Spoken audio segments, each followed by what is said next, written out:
processing. Hintayin lang natin kung ano yung mangyari afterwards ng processing. Magre-reset yan sa 00 pagka natapos na yung payment processing. Mapupunta na dito sa weekly yield income, yung 1.5% nung dineposit mo.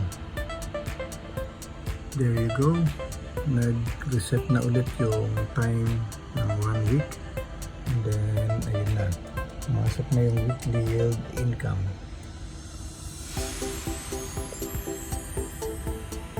Ito yung breakdown ng mga payout every week.